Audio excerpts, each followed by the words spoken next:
What's good, YouTube? And welcome to the house. This is what I love to sit down to and read after a long day. A huge potential archetype that has a boss monster off the bat accessible from the extra deck that actually has a hard but not hard at the same time requirement to meet it, and you can go up a tree and make it more powerful with each piece you put towards it. And it's pretty cool to see the Sacred Phoenix of Nephthys make a comeback as the boss cover card of a set. Oh man, Flaming Eternity, you're taking me back. Funny enough, maybe we have some Hungry Burger support here, and then the furry agenda, it's continuing, boys. But let's go ahead and read Nephthys, the Blazing Sacred Phoenix. It's a Link 3 Fire Wing Beast effect monster with an attack of 2400, and it has really good arrows, all three going bottom, so it's helping you go through your zones, although I don't think you're going to be special summoning too much after the resources committed. Let's read this.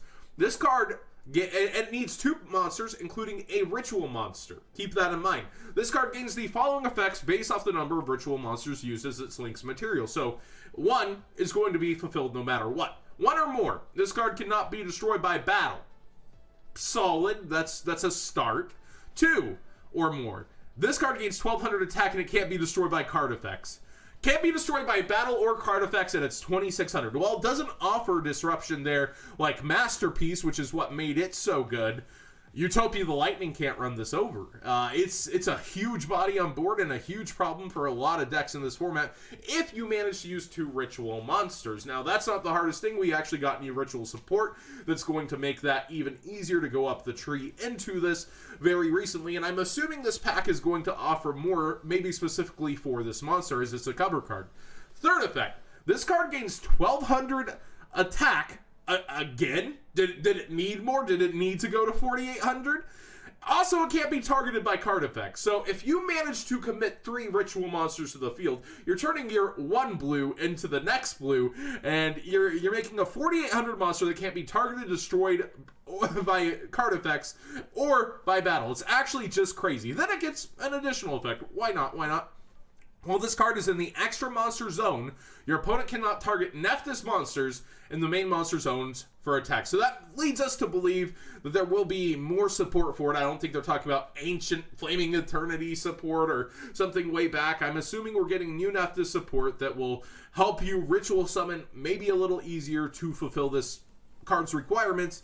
It's still susceptible to kaijus, so there is spot removal that's going to spot free removal that's going to take care of this card for you. But definitely an interesting look, a very hopeful start to this pack. I'm excited. What do you guys feel about it? And confirmed or not confirmed, future Cooking Hungry Burger support. Now we have 4 new cards that I've been reading, and I'm pretty excited for this, but I feel like it's held back by one thing for these two, but I feel like it might be for good reason also. It starts to seem busted once we read into it. Clockweaver's a level 4 Wind Cyberse effect monster, and yes, more Cyberse support after last night's Cyberse support that was actually really good. It's a level 4 Wind Cyberse effect monster, attack 1800, defense 1000, and you can only use this card's effect once per turn. If this card's normal or special summoned, you can half this card's attack, and if you do, special summon a clock token. So you're helping yourself go up a tree. 1800 is not the worst, and you're gonna need to maybe keep him on board. We'll continue reading. There's some pretty cool things about this.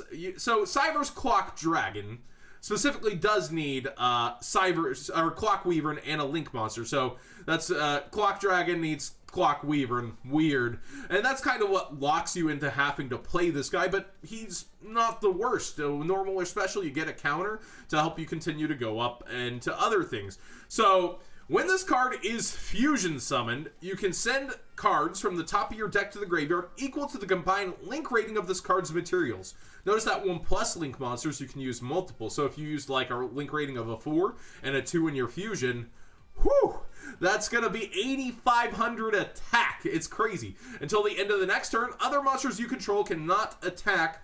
And this card gains 1,000 attack times the number of cards sent to the graveyard. So, like, it just gets crazy big with the more Link ratings you send. And that's pretty darn cool to have that kind of a win con, considering what we're going to read after this.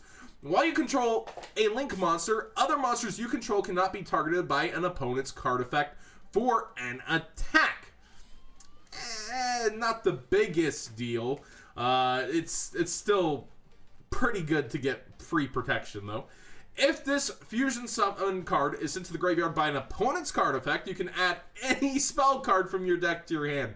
So if they have to take care of it by effect rather than battle, you're gonna get a nice little something something to your hand. Now, this is what makes it a little exciting. Your engine here, we have Clock, how do we say this? Spartoy. It's a link to Dark Cyberse effect monster, attack 800, bottom and bottom right. So actually really good arrows for a transitional piece. But it does require 2 Cyberse monsters. Keep in mind, you have that here off the bat.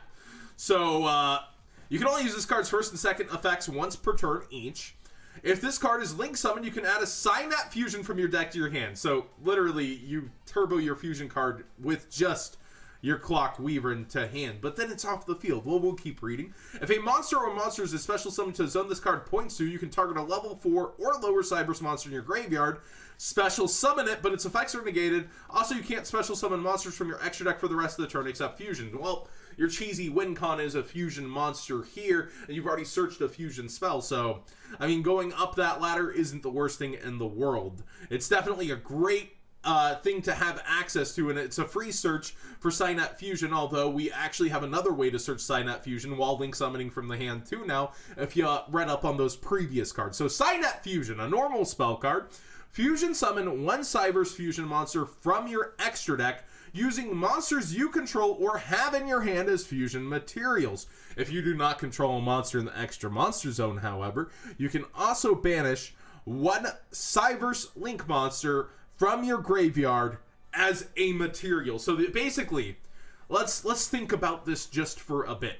If you're able to go into Clock Weaver and get out a token, get something into your extra monster zone, and then continue link summoning down in your main monster zone, and then go towards a link arrow that it points, so you can clear your extra monster zone just with natural link summoning for free. Say, doing something as simple as the Ningirsu Ib kind of draw combo. All your monsters are in your main monster zone, thus turning on your Cynet Fusion completely for its second effect for free, because all your link monsters would be in your main monster zone. But you could also perhaps banish, if for whatever reason you're able to, you know, special summon this back to the field, use link monsters from your graveyard as well, depending on how you set your board up. So there's a lot of actual technical thought and play that can go into building your board and how you want to do it with these cards, which is really cool, and it has an awesome culmination in this boss monster that fits in another good Cyberse monster. You know, it's never bad to just normal or special. Here's another token. And since we have a way to get 2 to 3 normals in a turn in Cyberse, this is starting to feel pretty nice overall. So what do you guys think of all the pushing of Cyberse here, and are you a fan? I'm definitely thinking this is way better than anything we've had to look at so far. Hidden Summoners is also pretty exciting. I want to hold my breath for once. I want to really hope that we're going to have a really fun ritual archetype, maybe something else, Preparation of Rites-ish, but locked towards this deck to help you get those link or the ritual monsters out for the link summon. It's so hard, I would think, to fulfill 3 ritual summons for this guy in a single turn. But how would you guys perhaps do it with what we have access to now? And what are you hoping for from this pack? Besides that, a tier 0 Hungry Burger support. I'm excited for these cards. Konami's been really doing a way better job than the past couple of packs that I've read through with these, so I'm excited for cards from Soul Fusion, and I'm also excited for these packs, the Hidden Summoners. These 2 packs, they seem like a great addition to the game. I'm certainly excited. I don't know, it's been a while since I've just started thinking of things like this and getting excited about the game as much. Like the Blue Eyes, because that was kind of a letdown, the new Blue Eyes support. And then I've just kind of felt like they've been regressing in their cards and trying to pull it back a bit so as not to continue to break the game like they did with Sky Strikers. This is a good median. It's cheesy, but yet at the same time, you're building solid Cyberse support. You're building this solid deck that has play. You're making routes and making players have to make decisions with their main monster zone, extra monster zone. I like where this is headed. Anytime you have multiple cards that can start to resource and search your deck, it's feeling a little more like Pepe, which was a format we didn't really get to explore so much and was not the worst. A lot of people actually reminisce and enjoy playing that format back. So being able to access your deck with cards that you're searching out, getting through your extra monster zone, getting through your extra deck, I should say, it's pretty darn awesome in my book. But what do you guys think? Are you scared of Cyberse getting more and more support, or do you like where it's at and do you like where it's going? I want to hear your thoughts, guys. Thanks for watching.